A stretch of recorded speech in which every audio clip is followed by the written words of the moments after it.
Olá, bem-vindos ao site quadro.com.br para mais uma aula de biologia. Hoje nós vamos falar sobre o transporte de substâncias que é feito através da membrana plasmática. Bom, existem dois tipos, na verdade, quatro tipos de transporte: o transporte passivo, o transporte ativo, a endocitose e a exocitose. E nós vamos ver cada um deles nessa aula.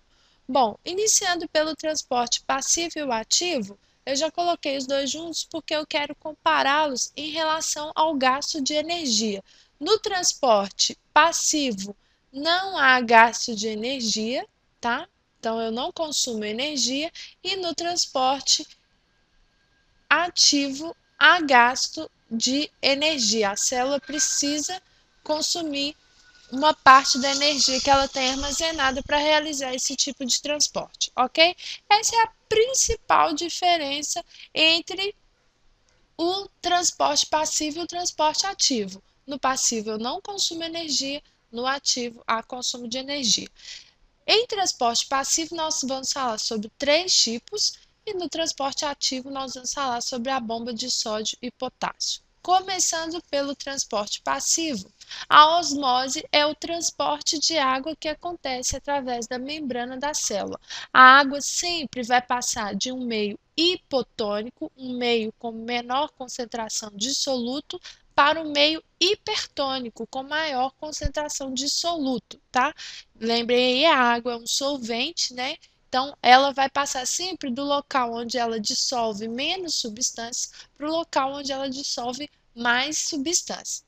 Se eu tenho aqui uma célula, né, vou imaginar qualquer célula humana, no meio hipertônico, se a concentração do líquido do meio onde essa célula está é maior do que a concentração da célula, a água vai passar através da membrana da célula, atravessando em direção ao meio, então a célula vai murchar porque ela vai perder água. Se a célula for exposta a um meio isotônico, iso é igual, um meio de concentração igual a ela, o que vai acontecer é que a quantidade de água que vai entrar vai ser igual à quantidade de água que vai sair, então a célula vai permanecer no mesmo estado. Já no meio hipotônico, em que a concentração do meio é menor do que a da célula, o que vai acontecer é que vai entrar uma grande quantidade de água para o interior da célula, e como as nossas células possuem uma membrana frágil, ela vai aumentar de tamanho e pode chegar a estourar.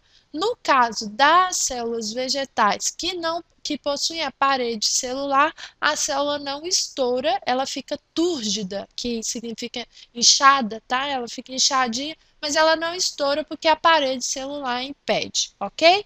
Bom, passando para o próximo, a difusão.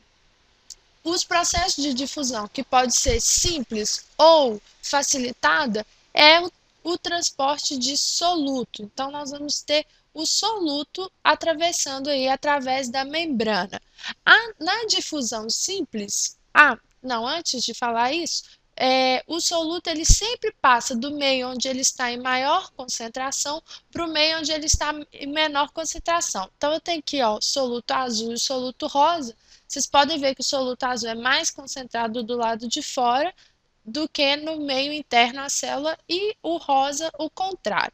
Bom, vamos imaginar que esse rosinha, que ele passa do meio interno para o meio externo através da membrana livremente, tá?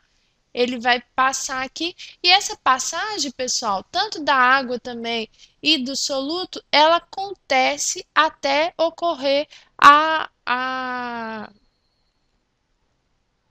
o equilíbrio das concentrações, tá? Quando as concentrações do meio externo e do meio interno forem iguais, essa transferência de soluto de um meio para o outro, ela vai cessar. Na verdade, ela não cessa. O que acontece é que, no momento em que as concentrações são diferentes, ocorre maior passagem de soluto de um meio para o outro. Mas depois, quando as concentrações são iguais, a mesma quantidade de soluto que sai é a quantidade de soluto que entra. Imaginem isso também para os processos de osmose, ok? Então, olha só. Então, vamos imaginar que a substância rosa, ela atravessa livremente pela membrana. Então, nós temos o processo de difusão simples, ok? A substância atravessa livremente pela membrana. Agora, vamos imaginar que a substância azul, que ela precisa atravessar através de um canal. O canal pode ser uma proteína, geralmente é uma proteína, tá? E que o simples fato de ela atravessar por esse canal não consome nenhuma energia da célula. Então, nós temos a difusão facilitada. É facilitada porque a substância se utiliza facilitada, né? A substância se utiliza de um canal para atravessar a membrana, ok? Bom, passando agora para a bomba de sódio e potássio, já entramos no transporte ativo. Aqui há consumo de energia, né? Lembrem, sim, há energia, então há consumo de energia. E o que acontece? E aqui, enquanto nos processos de osmose e difusão, que são processos passivos, há a tendência de igualar as concentrações dos meios, a bomba de sódio e potássio é uma proteína que mantém a diferença de concentração das células. O exemplo que eu vou usar aqui da sódio e potássio é o seguinte: existe uma grande quantidade de íon sódio do lado externo da célula, chega a ser uma quantidade de 12 vezes maior do lado de fora do que do lado interno da célula. E o contrário acontece com o potássio. Há uma grande quantidade de íons potássio no meio interno e uma baixa concentração que chega a ser até 40 vezes menor no meio externo. Por difusão, o que é natural? O natural é o potássio, vou usar uma outra cor aqui, o potássio sair da célula e o sódio entrar. Por difusão, esse é o caminho é, é o caminho comum, né, desses íons, é igualar a concentração. Porém, a concentração deve ser mantida diferente. Esse processo, por exemplo, é, é importante para a condução de impulsos nervosos nos neurônios. Nos neurônios é importantíssimo que seja mantida essa diferença de concentração.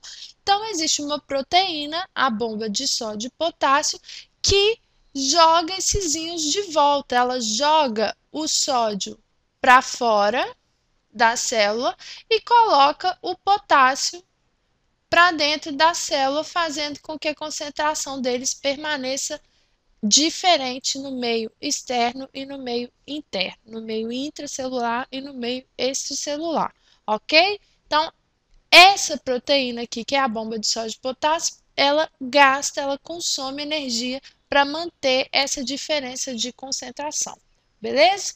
Bom, e o último processo aqui, a endocitose. A exocitose é um tipo de transporte em que a membrana, ela forma aqui, ó, essas bolsas contendo substâncias. Então, imagina, tem um conjunto de substâncias aqui do lado externo, no meio extracelular, que são, e algumas são de interesse dessa célula. Então, ela forma aqui uma bolsa, tá vendo aqui? Com a própria membrana dela, ela vai formar uma bolsa e essa bolsa vai ser transportada. Imagine, essa substância que elas exerce um peso aqui, né, nessa direção, e esse peso faz com que a membrana, que é fluida, forme essa bolsa, e essa bolsa aqui dentro nós vamos chamar de vacúolo. No vacúolo, então, eu tenho as substâncias de interesse, as que são interessantes para a célula vão deixar o vacúolo, né? A célula vai absorver, e as que não forem interessantes para a célula vão permanecer dentro desse vacúolo, né? Então, o caminho aqui é esse. E esse vacúolo agora, ele vai novamente aderir aí à membrana e dessa vez com uma abertura para o lado de fora, expulsando a substância daqui de dentro, tá? Da célula. Esse processo aqui de captura das substâncias é a endocitose. E o processo contrário de expulsar as substâncias nós chamamos de exocitose. citose. Bom, pessoal, usei uma linguagem bem simples para vocês compreenderem esse processo de transporte através da membrana. Se tiver alguma dúvida, envie através do site. Resolvam o exercício também e podem enviar através do site quadro.com.br. Um abraço.